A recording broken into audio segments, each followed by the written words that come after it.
Fellas, you know Degree Cool Rush deodorant, right? Well, last year they changed the formula, and guys were mad about it. One dude even started a petition. So guess what? Degree heard us, admitted they messed up, and brought the original Cool Rush scent back exactly how it was. And it's in Walmart, Target, and other stores now for under $4. So grab some and remember why its cool, crisp, and fresh scent made it the #1 men's antiperspirant for the last decade. Degree Cool Rush is back, and it smells like victory for all of us.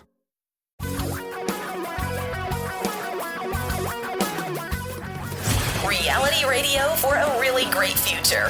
We're talking real money. Hi there. It's that time. I think it feels like just yesterday that we did the combo cast, but we're doing another combo cast for you right this very moment. We are putting this down to tape. Yeah, tape. There is no tape. We're putting this into a computer. I got my fancy new Mac Studio. Whoo! That baby kicks. Thing is the fastest computer I've ever owned. It is so fast. I love it. Anyway, we're here to talk about money, not computers. This is not a technology show. This is a show that even Luddites can listen to, like Tom over there. No, Luddites can be on. There's a difference there. Yeah. And Luddites can even understand it. So thanks for being a part of it. Oh, and by the way, if you didn't go to our YouTube channel recently, our last combo cast was delayed by a couple of days because we had some technical difficulties with the service that records it for us. Tom's face was split down the middle. We had to fix that. Well, Tom insisted. No, I did not. I'd rather have half of my face. Have my face. The good half. But it turned out really good. I bet Tom hasn't even watched it. I have not. We talk about the movie Margin Call, and it's a pretty good piece. I listened to that though yesterday because I wanted to see how it sounded. Yeah, because with you put the clips in there and everything. I wanted to hear how it sounded. Yeah, so it was good. Yeah, I bleeped the podcast version. Yep. I did not bleep the YouTube version. I left the movie intact. And as you're doing this today, speak to me as though you would to a child or a Labrador retriever. No, golden. In your case, a Labrador. You have a Labrador. Don't let him hear that. He'll be really. It's hurt. His feelings. He'll feel bad. Please don't. Is he out there in the hall? He's locked away in a soundproof booth. No, he's. One of the things that happens during this recording, he's locked away. So all right. So we're not going to talk to the dog, but we are going to talk to you, and we're going to talk to you about something that we talked to you about a lot. Well, primarily because what? Why do we keep getting this so wrong? Why? Well, not me, you. Why do you keep getting this so wrong? Why do you keep thinking you can beat the market? Why do your stockbrokers keep selling you actively managed mutual funds in the mistaken hope, the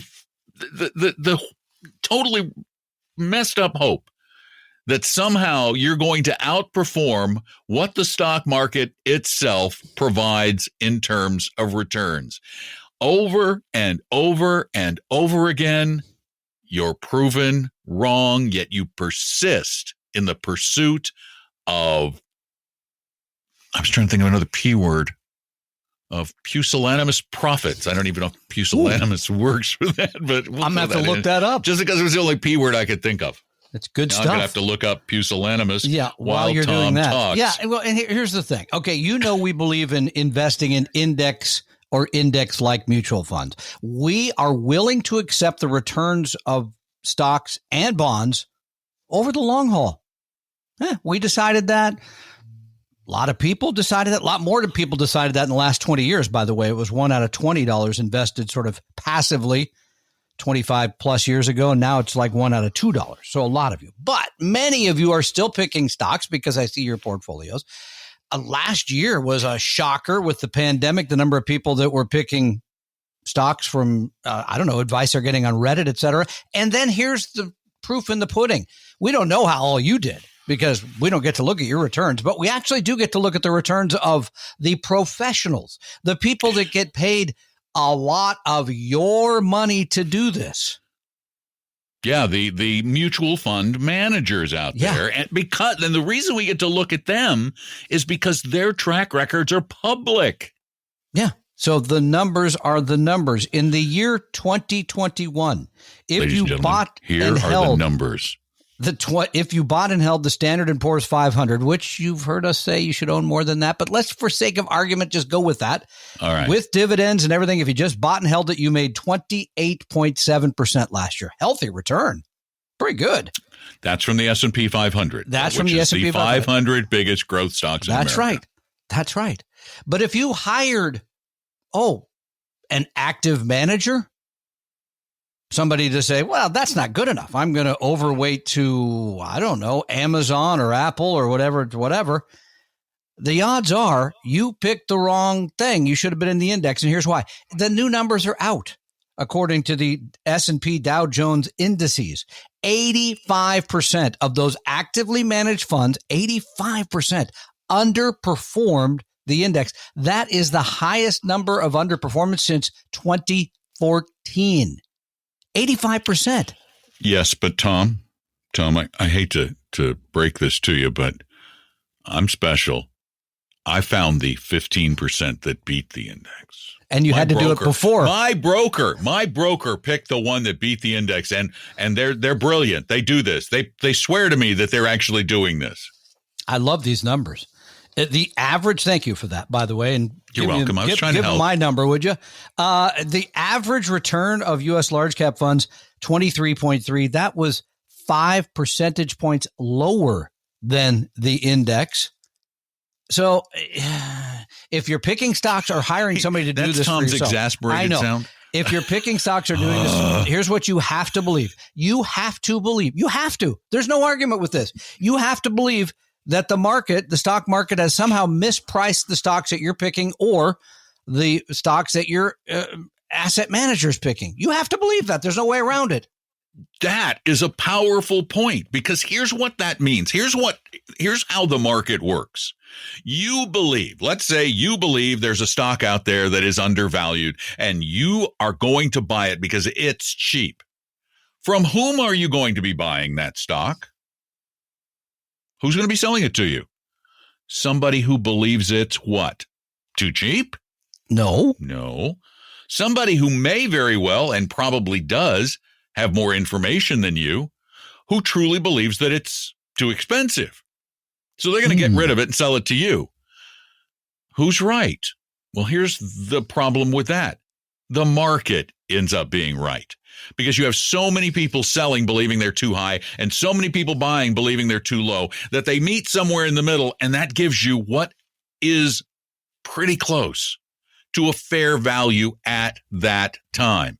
That fair value can fluctuate down a little bit, up a little bit. That's the market volatility.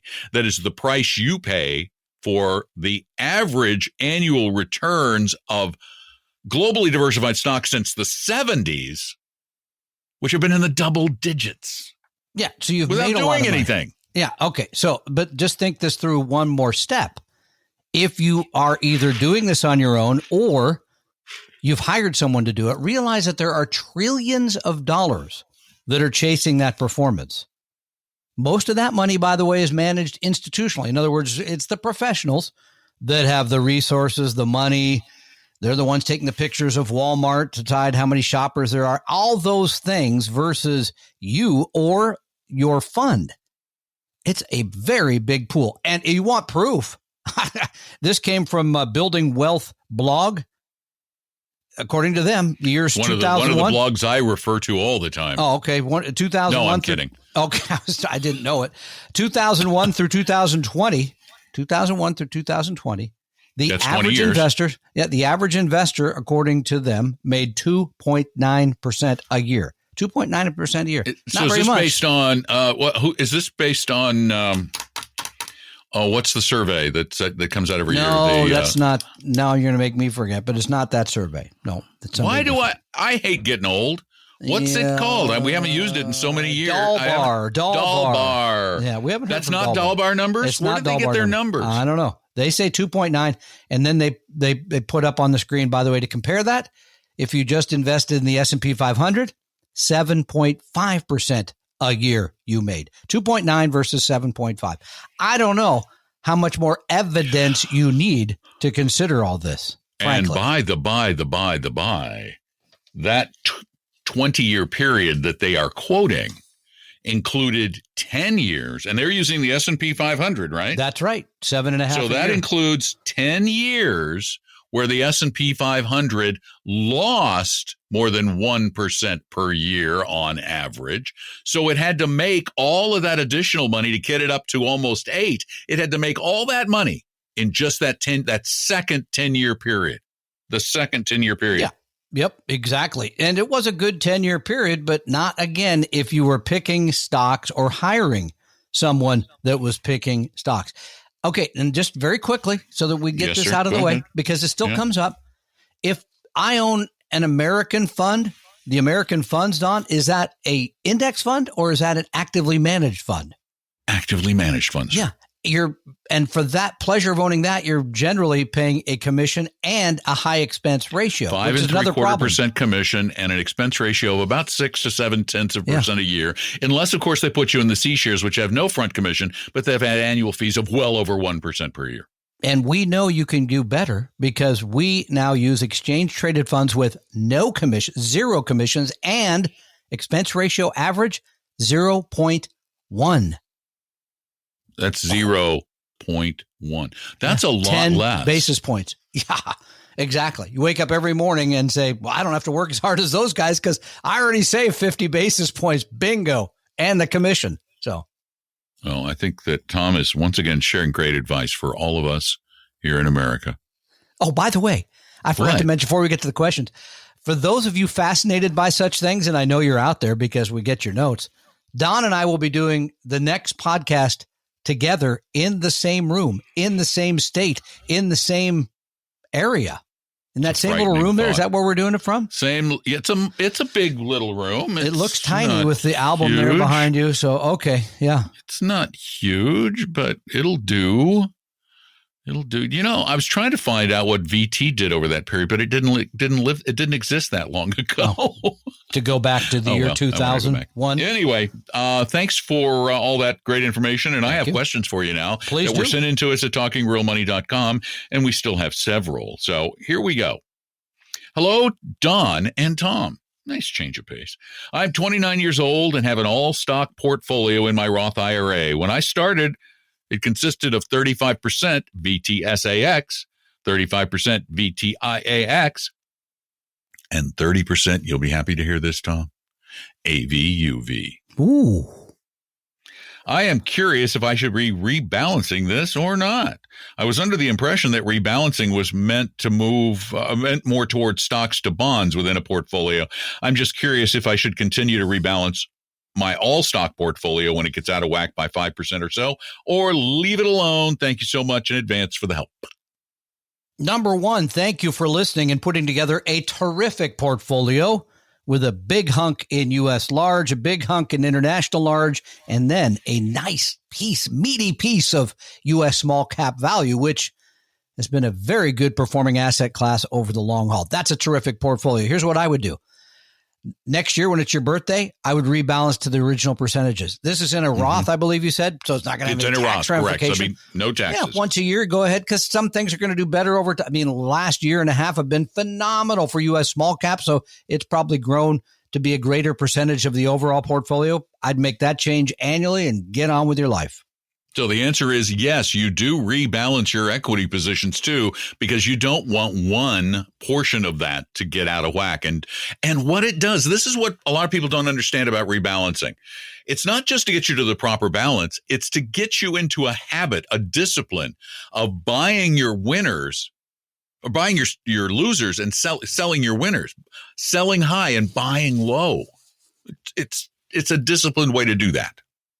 Exactly. Couldn't agree more. And again, thank you for listening to our advice and others, apparently. So good work.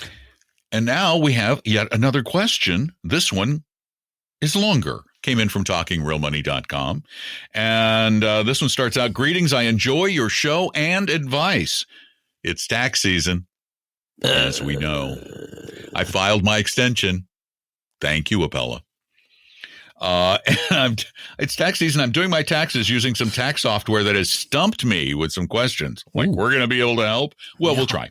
The answer is no. I have a non-spouse inherited $50,000 traditional IRA. And the software is leading me to questions related to cost basis. I don't know why it would ask you about cost basis, but okay. I have a 1099 for my inherited RMD. I've never added. I just take the RMDs. I don't know how my mom funded the IRA when it was a pension rollover or deductible contributions. Am I correct to assume when I inherited the IRA that regardless of how she funded it, my cost basis is zero? Yeah. Well, your cost basis, whatever you inherit. No. Yes. On an IRA. It's not going to matter from a tax standpoint, but they still may want to know what amount you inherited. I can't imagine why. The original number. They may say, well, in 1989, you got blank or 19, whatever it is. They may want to know basically, you got to pay taxes on every dollar you take out. That's correct. And you've now, according to the IRS, you have RMDs. Yeah. And in your case, so if this was prior to the Secure Act, you were able to stretch this out. In other words, take it over your lifetime, not the person who left it for you. So, that's an odd question. I don't think it's, honestly, I don't, they want him to file an 8606. I don't know what that is. I'm sorry. We're not accountants. But he goes on to say the software's tax expert put me on hold for 10 minutes and then came back and said they'd have to call me back. 24 hours in waiting. This is new software for me, but it's my 15th RMD since 2006. 15th? Wow. 15th. That's He's a stretch. 68 years old. That's a stretch. Yeah. Okay. That's a stretch. Yeah. I don't want to use one of Uncle Joe's new. I don't want one of Uncle Joe's new IRS agents chasing me down.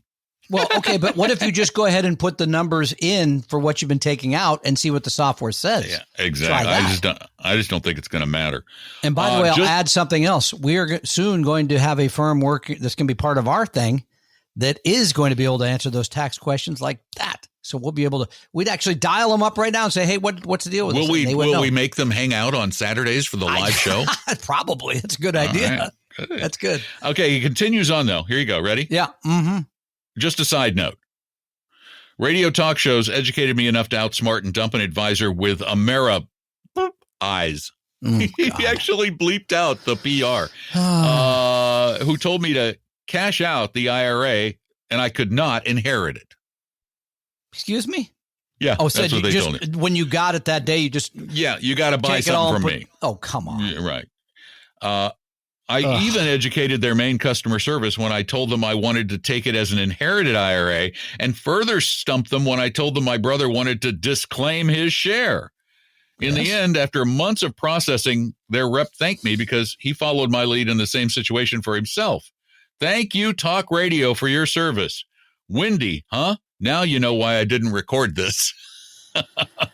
Okay, but that does bring to mind a couple of points. Number one, in terms of the current situation, as I said, I would run the tax return just to see what the impact was, putting the cost basis at zero, as Don suggested. Because you can run online stuff. You can run it again. Run it again. And if it turns out you can see an anomaly there, because it should look similar to previous years, you simply increase the amount a little bit. Number two, you know what? When you have an advisor and you think they're a financial advisor and they know everything, they don't. They don't. In many cases, we don't know everything. We have to look things up. We have to ask people. So I think what you did is absolutely spot on. Perfect. Go find somebody else who does know. And no offense to the previously mentioned brokerage house, the person you talk to, likely a salesperson and not an advisor. Oh, totally a salesperson. And I got one more. Let me just throw this one in. This is really short. It's a question that's come up before, and I think we should answer it. Hi, Tom and Don. Enjoyed the podcast. Regarding your 3 funds at 3 groups recommendations for Fidelity, why don't the zero funds make the list? Does it have to do with diversification? Thank you. Exactly. The funds that we list at Fidelity hold far more stocks. They are more transparent about it. I don't even know that I've ever actually seen the stocks in the zero portfolios, but I know it's limited. I have, but it's an emulation. It's a fewer number of stocks, which allows them to reduce their trading costs and and lose money in essence on it. When you get the funds, and I can't remember which funds. Let me see. We should do a show on the zero fund, see how much they've added, see what the performance has been, because it's been a few years now. It has been a few years, but the Fidelity fund the Fidelity funds that we suggest, like FSK, I think it was X. X, that's correct. Yeah, total market index. Yep. It has an expense ratio. Get this. This is why. 5 basis points. No, lower. 3 basis points. Lower. What? Really? Lower. Crazy. So why? Okay, what's the difference between 0 and 1.5 basis points? Not much in the long haul. Pennies. Yeah. Pennies. Literally pennies. Yeah. Under $1,000. So yep. that's why you're going to get better diversification, and you own the whole portfolio.